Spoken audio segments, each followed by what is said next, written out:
우리의 삶이 잔잔한 바람처럼 고요하지만은 않죠. 하루에도 몇 번 온탕과 냉탕을 오락가락하고요. 천국과 지옥을 넘나들기도 하는데요. 이슬람교에서 지옥과 천국을 잇는 다리 이름을 시라트라고 합니다. 오늘 영화 이야기, 사막을 배경으로 생사를 넘나들며 실종된 딸을 찾는 아버지의 여정을 그린 로드무비, 올리버 라세 감독의 시라트 감상할게요. Queremos encontrar a mi hija. Yo creo que tú no has entendido dónde te estás metiendo, ¿eh?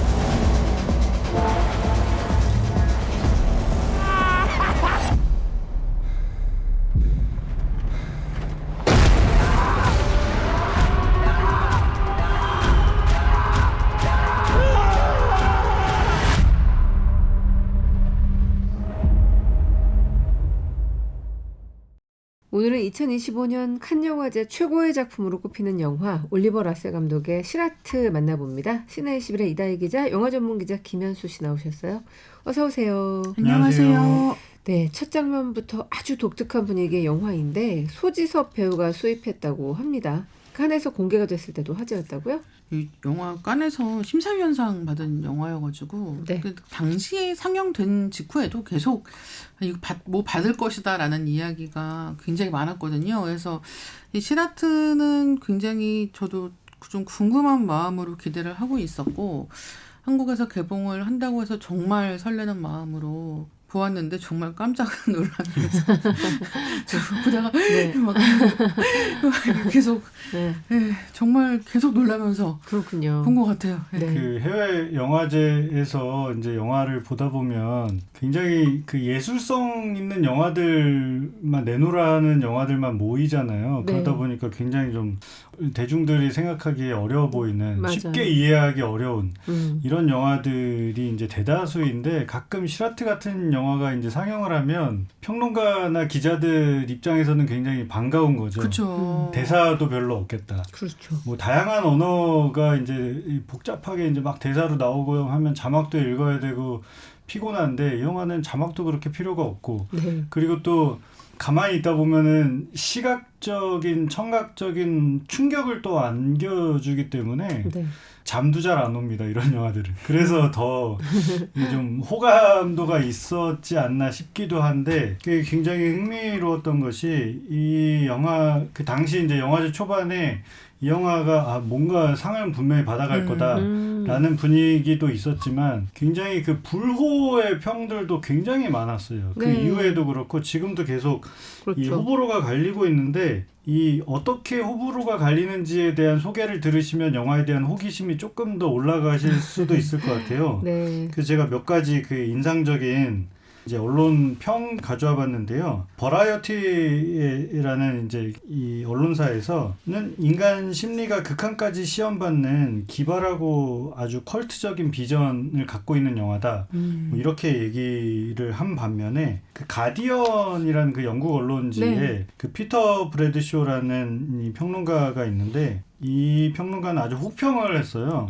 처음 10분은 인상적이지만 그 이후로는 아무런 가치도 없고 노력 없이 만들어진 감정의 허상이다. 네. 이 정도로 아주 혹평을 쏟아낼 정도로, 한쪽은 아주 극호의 이제 평을 하면서 심지어 이제 영화제 수상까지 한 반면에, 네. 또 다른 한쪽에서 이 영화를 비판적으로 바라보는 관점에서는 너무했다. 이게 어떤 그 표상에 그친다. 뭔가 이제 깊이가 있게 잘 네. 어떤 무언가를 받아들이기가 어렵다. 이런 평들을 지금 안고 있는 그런 영화입니다. 근데 네. 둘 다 이해가 가요. 둘 다 무슨 왜 그런 얘기 했는지 둘 다 알겠고, 네. 그리고 그러니까 뭐 이를테면 이건 더 뭐 깊이가 있는 영화인데 뭐 잘 못 봤구만 뭐 이렇게 얘기할 수 있는 문제는 아니라는 거예요. 네. 이 세계가, 우리가 살고 있는 세계는 어떤 것인가에 대해서 이 감독이 어떤 해석을 해서 우리에게 무언가를 보여준 건데, 이 방식은 굉장히 비타협적이에요. 그렇기 때문에 비타협적으로 받아들일 거면은 이쪽으로 오고 아니면 그만두십시오 같은 느낌으로 아예 영화가 불친절하군요. 예, 지르는 느낌이기 때문에 네. 그것에 대해서 야 나는 그렇게 생각 안 해라고 느끼신다면 그것도 충분히 가능합니다. 예, 그래서 어느 쪽인지는 진짜 보기 전까지는 알 수 없고 저도 정말 이거를 줄거리는 대충 봤단 말이에요. 네. 이거 뭐 한 아버지가 어린 아들과 개를 데리고 사막으로 가서 5달 전에 사라진 딸을 찾습니다. 그래서 여기 있는 것 같은데 뭐 혹시 우리 딸을 보셨나요? 이렇게 이제 얘기가 진행이 되는 거예요. 네. 영화에 대한 소개도 이제 그렇게 돼 있습니다. 뭐 아버지가 아들과 개를 데리고 사막에서 딸을 찾는 이야기. 그래서 제가 이제 이 영화를 봐야지라고 생각은 하고던도 이거 대체 뭐야 테이크 같은 건 아닐 거 아니야라는 생각을 이제 하면서 제가 이제 같이 네. 일하는 네. 동료 기자한테 물어봤어요. 네. 이 영화 리뷰를 쓴 기자한테. 그래서 끝에 딸을 찾아요? 그렇게 물어봤어요. 네. 그랬더니 뭐라고 했냐면 그게 중요한 게 아니에요 그러는 거예요. 그래서 제가 그 말을 듣고 너무 웃겨가지고 정말 그런 영화는 아니거든요. 그렇군요. 예. 근데 그게 중요하잖아요. 맞아. 그 딸을 찾으러 줄거리만 갔으니까. 들어보면은 네, 그쵸. 메인일 것 같은데. 예, 그래서 딸을 찾는 건 중요하다. 근데 왜 그게 중요한 영화가 아닌가? 이제 그게 이 영화의 핵심이고 네. 이제 아니 딸을 찾으러 갔으면 딸 얘기를 해야지라고 네. 생각하시는 분들은 네. 이런 영화는 진짜 안 돼라고 생각하실 것이고 또 그런가 하면 다른 한편으로 이제 이렇게 놀라게 해주는 것이야말로 영화관에서 영화 보는 거에 진짜 재미가 아니겠어라고 생각하시는 분들께는 뭐 아직은 이릅니다만 올해의 영화로도 언급할 수 있을 만한 작품이 될 것 같습니다. 그렇군요. 정말 영화가 아주 독창적이고 호불호가 갈린다는 거는 뭐 두 분의 이야기를 들어봐서도 그렇고 리뷰들을 봐도 분명한 것 같은데 두 분은 어떻게 보셨어요? 저는 사실 볼 때는 좀 흥미롭게 봤는데 네. 보고 난 이후에는 사실 이렇게 여운이 길게 남지 않는 불호에 가까운 쪽이었던 것 같아요. 그렇군요. 사실 어떤 굉장히 좀 독창적인 지점은 있으나 그것이 만약에 저는 가끔 그런 생각하거든요. 10년 후, 20년 후에 다시 꺼내봤을 때 그렇죠. 또 보고 싶을 만한 영화인가라는 생각을 가끔 하는데 그 정도로 또 보고 싶은 영화인가라는 생각은 좀 의문 부호를 남겨주는 그런 작품이 아니었나 싶어요. 저도 좀 비슷하면서 다른데 저는 영화를 보는 동안은 일단 이건 영화제에서 좋아할 수밖에 없겠다는 생각은 했어요. 네. 아까 말씀해 주신 것과 같은 이유 때문입니다.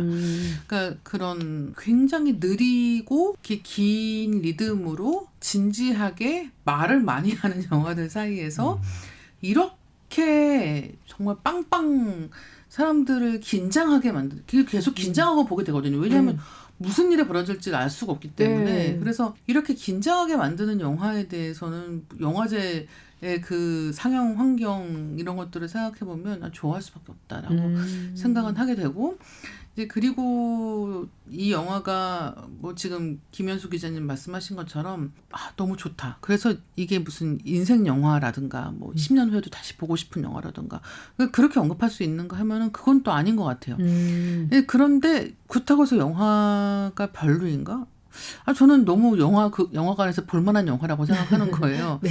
그러니까 그 이제 미묘한 지점에 이 작품이 있다는 생각을 합니다. 일단은 저는 영화만이 할 수 있는 방식으로 굉장히 충격을 주는 그런 면에서는 이 영화가 가지고 있는 압도적인 힘이 있다고 생각을 하고 그래서 추천이야 비추천이야 하면 저는 추천 쪽에 가까운 것 같기는 해요. 네. 네, 그렇습니다. 앞서 잠깐 이제 영화에서 나오는 사운드를 좀 들어봤는데 네. 음악이 뭐 벌써 잠깐만 들어도 굉장히 그쵸. 귀에 꽂히는 음악이었고 음악이 특히 참 중요할 것 같다. 그런 면에서 영화관에서 보면은 좀 경험이 특별하지 않을까 하는 생각도 들었어요. 저도 잘 접해본 문화는 아닌데 레이브 문화라고 불리는 네. 어떤 그 특정 장르의 음악만을 즐기는 사람들이 향유하는 어떤 문화 방식이 있는 것 같더라고요. 이를테면 사실 우리는 뭐 매드맥스 같은 영화에서나 봤던 맞아요. 그런 사막이라는 공간을 이용해서 그곳에서 약간 뭐 트랜스 음악, 테크노 음악,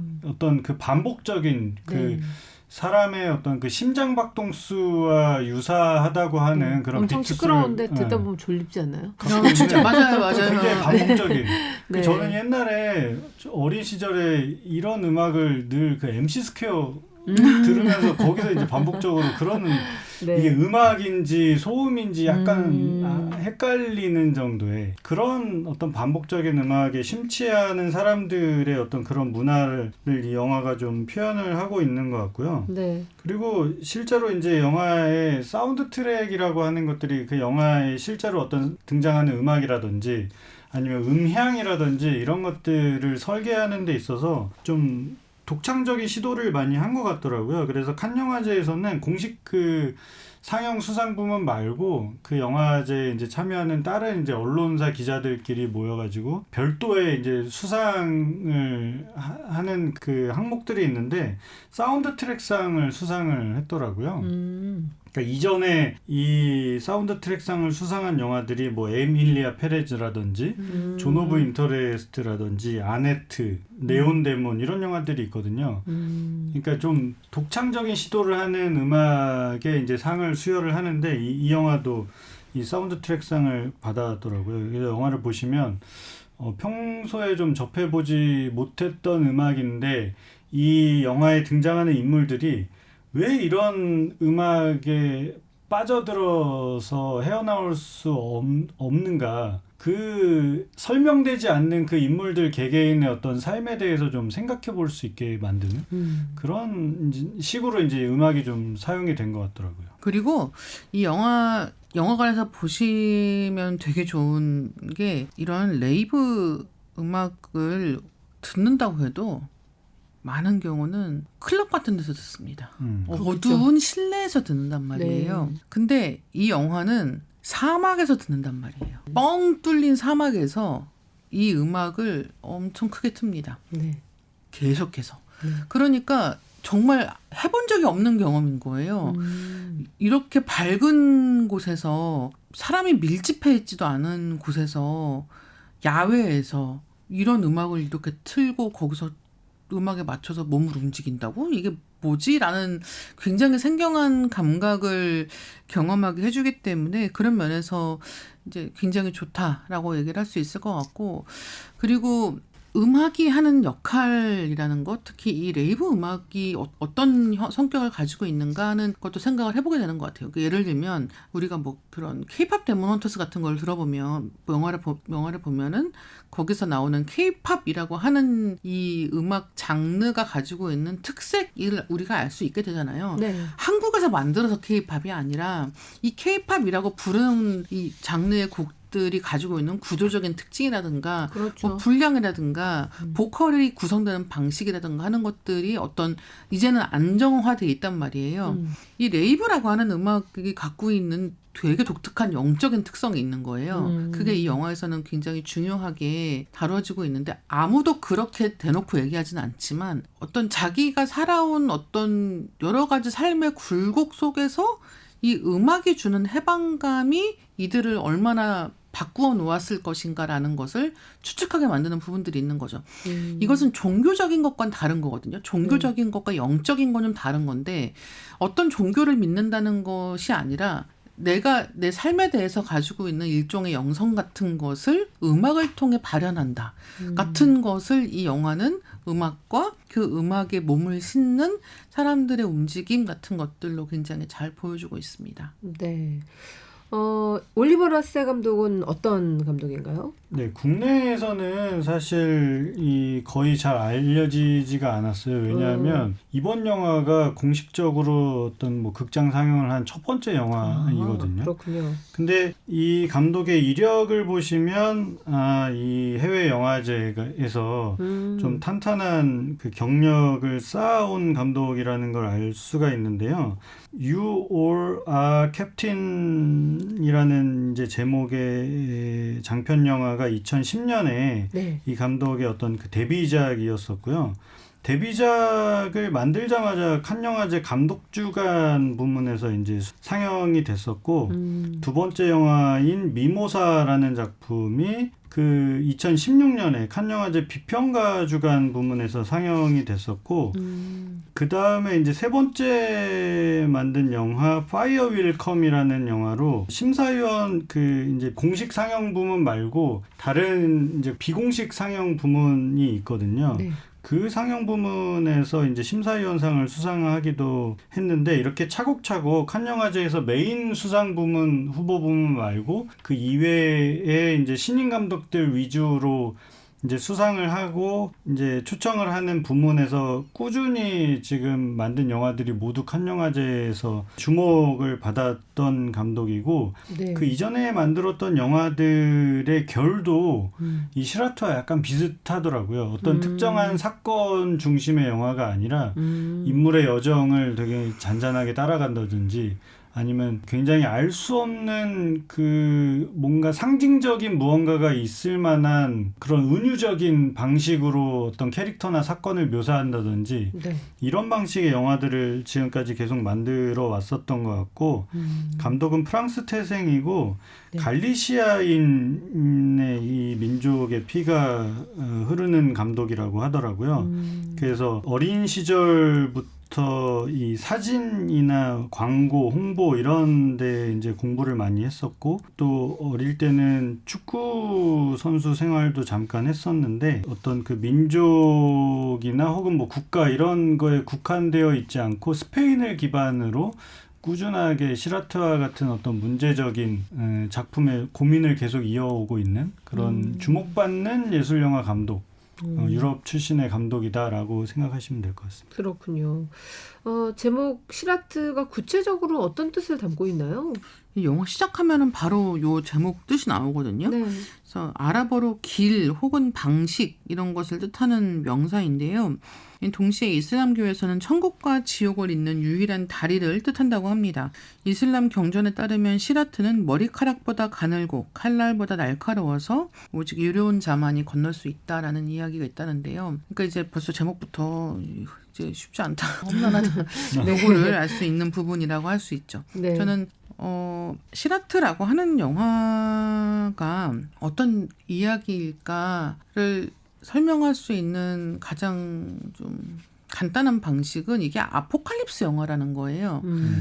그러니까 영화를 보면은 이게 그러니까 무슨 상황인지 알 수가 없는 전개들. 근데 물론 이게 현실 어디라고 해도 당연히 말이 되는 전개들입니다. 그러니까 이를테면은 뭐 어디선가 갑자기 군인들이 들어닥치고 사람들을 뭐 몰아내고 사람들은 사막에서 파티를 하고 어디에는 지뢰가 묻혀 있고 이런 것들이 현실에도 충분히 있는 일이잖아요. 근데 이제 그럼에도 불구하고 이 영화가 가지고 있는 이 아포칼립스 영화 같은 그래서 그런 SF 같은 느낌이 굉장히 저는 이 영화가 가지고 있는 큰 매력 중에 하나라고 생각을 했고요. 그러니까 사막이라는 공간 영화에서 그 사막은 외계 행성을 찍을 때도 많이 가서 찍는 곳입니다.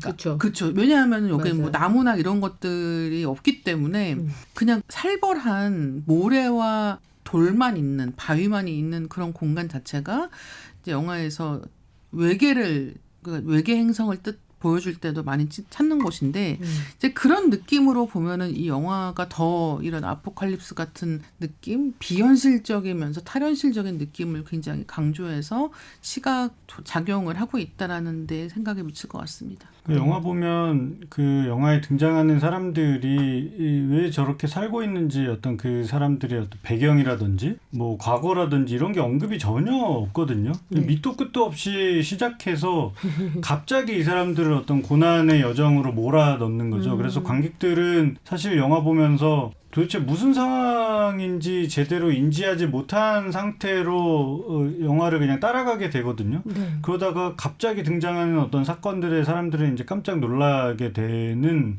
그런 연속인데 그것이 영화를 다 보고 나면 어떤 특정 시대라든지 어떤 특정한 그 실제 무슨 역사적인 배경이 꼭 등장하지 않더라도 네. 막연하게 지금 우리가 살고 있는 21세기에서 겪고 있는 인류의 어떤 폭력적인 사건들이라든지 네. 어느 국가에서 벌어지는 어떤 사건이라든지 이런 것들을 거의 대부분 다 맞아요. 접목시켜서 생각해 볼 수 있겠구나 네. 라고 여겨지게 되는 거죠. 그러니까 이게 굉장히 보편적인 얘기를 하고 있는 거구나라는 깨달음을 문득 얻게 되는 방식으로 설계가 되어 있고, 지금 이제 설명하고자 하는 이 시라트라는 제목이 갖고 있는 그 의미도 사실 지금 인류가 겪어야 하는 어떤 폭력적인 현실, 어려운 삶의 어떤 그 고통,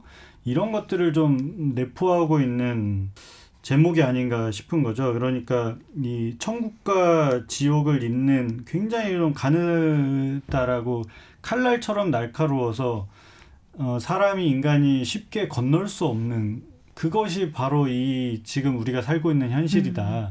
이런 식의 어떤 메시지를 좀 던져주고자 하는 제목으로서의 시라트가 아닐까 싶더라고요. 네. 영화가 디지털이 아닌 필름으로 촬영을 했다고요? 예, 16mm 필름으로 촬영을 했고요. 그래서 필름에 거친 그 자글자글한 느낌이 유지된 채 영상화 됩니다. 그래서 영화를 보고 있으면 계속 그 사막, 마치 무슨 모래바람이 부는데 앉아 있는 것 같은 네. 네, 그런 느낌을 주도록 되어 있는 거예요. 그리고 뭐 이 제작진이 안전과 장비 보호를 위해서 촬영 트럭을 천천히 몰고 이제 작업을 하자, 촬영을 하자. 속도감은 좀 이렇게 뭔가 트릭을 써서 하자라고 얘기를 했지만 감독은 아니다. 우리는 여기서 엑셀을 밟아야 한다라고 주장을 네. 했다고 합니다. 그래서 이제 그 덕분에 이런 좀 덜컹덜컹 하면서 움직이는 이 사막에서의 느낌 같은 게 영화에 잘 담긴 것 같습니다. 네. 그래서 이 영화 처음 이제 해외에서 소개됐을 때는 그 매드맥스 맞아요. 영화 연관을 맞아요. 지어서 맞아요. 이야기하는 이제 평론가들이 굉장히 많았거든요. 네. 완전히 영화의 결은, 장르의 방향은 완전히 다르지만 네. 사막에서 펼쳐지는 어떤 질주에서 오는 그런 스펙터클함, 이런 것들은 뭔가 묘하게 닮아 있다라는 식으로 좀 매드맥스를 비유해서 많이 이야기를 하곤 합니다. 네. 올리버 라세 감독의 영화 시라트 줄거리 살펴볼까요? 주인공은 루이스라고 하는 남자와 그의 아들 에스테반입니다. 정확하게는 이 루이스라고 하는 남자가 중요한데요. 이 사람은 지금 어린 아들과 개를 한 마리 데리고 사막에서 열리는 뭐 레이브 파티 뭐 이런 곳을 다니고 있습니다. 그는 지금 5개월 전에 실종된 자기 딸을 찾고 있는데요. 뭐 어떤 이유로 인해서 아마 이런 뭔가 파티 같은 곳에서 있는 것 같다라고 이제 추측을 하고는 딸을 본 사람이 있는지 이제 그 사람들 사이를, 음악을 즐기는데 정신이 없는 사람들 사이를 이제 파고들어서 자기 딸 사진을 보여줍니다. 근데 이제 그러다가 어떤 사람들이 지금 다른 곳에서 열리는, 그러니까 이 사막이니까 이동 한번 하는 것도 일인 거예요. 근데 뭐 저기 어디에 또 뭐가 있대라고 하면서 이제 그쪽으로 사람들이 막 이동을 하니까 이제 그들을 따라서 같이 가기로 합니다. 근데 이제 뭐 같이 간다는 게 그냥 그들을 따라가는 거예요. 그리고 저쪽에서는 그냥 따라오는 거 알지만 그냥 놔두는 정도인데, 뭐 가다가 이 차가 뭔가 문제가 생기기도 하고, 어떤 경우에는 이제 물을 건너가야 되는데 이제 이 레이브 파티를 사막에서 많이 한 사람들은 이런 것에 다 이제 준비가 된 차를 가지고 있지만 네. 이 루이스 부자는 그렇지 않은 상황인 거예요. 그래서 물을 건너가기가 어려운 상황인데 이제 그 사람들이 갔다가 돌아와서 이 차를 끌고 같이 가줍니다. 이제 그러면서 뭔가 이 레이브를 즐기는 사람들과 이 루이스 부자 사이에 미묘한 이제 뭔가 유대의식 같은 게 좀 싹튼단 말이에요. 그래서 어떤 어려움이 있으면 같이 그 어려움을 이제 건너가 보려고 노력하기도 하고, 이제 이런 노력들을 하면서 이야기가 전개가 됩니다. 그래서 이제 그럼 딸을 찾는 건가라는 게 궁금해질 즈음에 이제 말도 안 되는 사건들이 이제 영화에서 벌어지기 시작을 합니다. 뭐 줄거리를 처음에 딱 들을 때는 복잡하지 않을 것 같은데 영화를 보다 보면은 뭔가 점점 단순한 것에서 말하고자 하는 게 너무 많은 게 아닌가 예. 하는 생각도 들고요.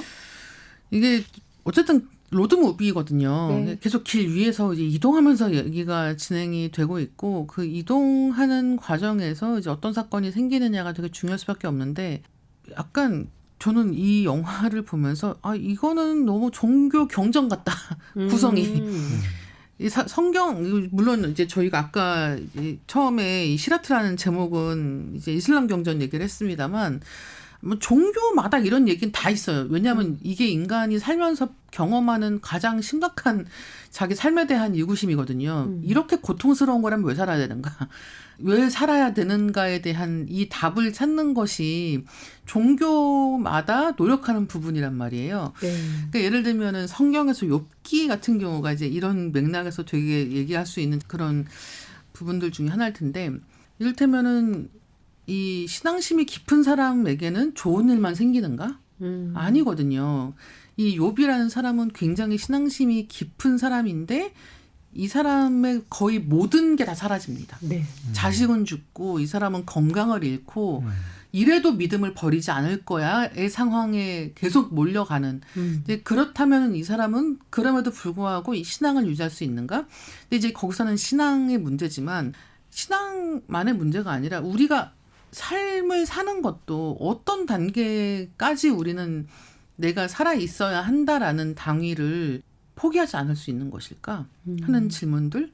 이 영화는 예측이 안 된다고 했잖아요. 네. 예측이 안 되는 게 문제의 핵심인 거예요. 예측하면 피해갈 수 있단 말이에요. 네. 저 길에 문제가 있으면 저 길로 안 가면 된단 말이에요. 근데 이 영화는 초반에 뭔가 어렵겠는데 생각이 들다가 이제 좀 사람들이 힘도 합치고 어떻게 좀 되려나 보다라고 생각이 들면 그때부터 이제 막 사건이 연달아 발생을 하면서 진짜 영화를 보는 내내 이제 후반부에 가서는 계속 긴장하게 되는 거예요. 이렇게 한 치 앞도 내다볼 수 없는 상황에서 대체 인생은 무엇인가?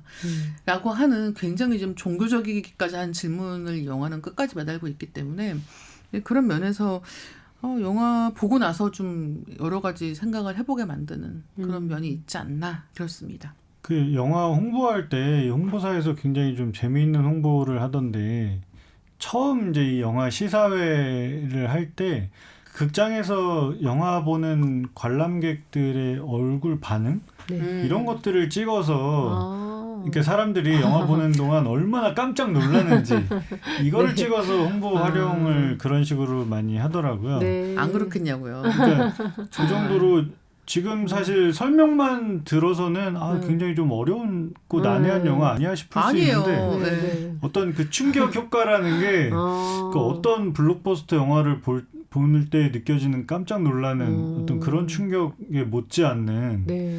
그런 시각적인 네. 그런 충격을 계속해서 주기 때문에 도대체 지금 말씀해 주신 것처럼 인간은 왜 이렇게 고통스럽게 계속 살아야 되는가 이러면서도 네. 저기를 살아남으려고 하는 사람들의 이야기를 보는 관객도 사실 고통스럽거든요. 네. 그런 굉장한 충격을 안겨주는 영화다라고 네. 말씀드릴 수 있을 것 같아요. 실종된 딸을 찾아 나선 아버지와 아들의 이야기라고 하셨는데 아까 아버지 역할이 중요하다고 하셨죠. 세르지 로페즈가 캐스팅이 됐어요. 이 파네미로에 나왔던 배우여서 아마 한국 관객분들 중에는 파네미로 보신 분이면은 알아보실 수도 있지 않을까 생각이 들지만 네. 사실은 저는 이 행복한 낮자로나 파네미로 같은 영화를 보고도 이 영화 이 시라트에서는 너무 새로운 느낌을 좀 받았던 것 같아요.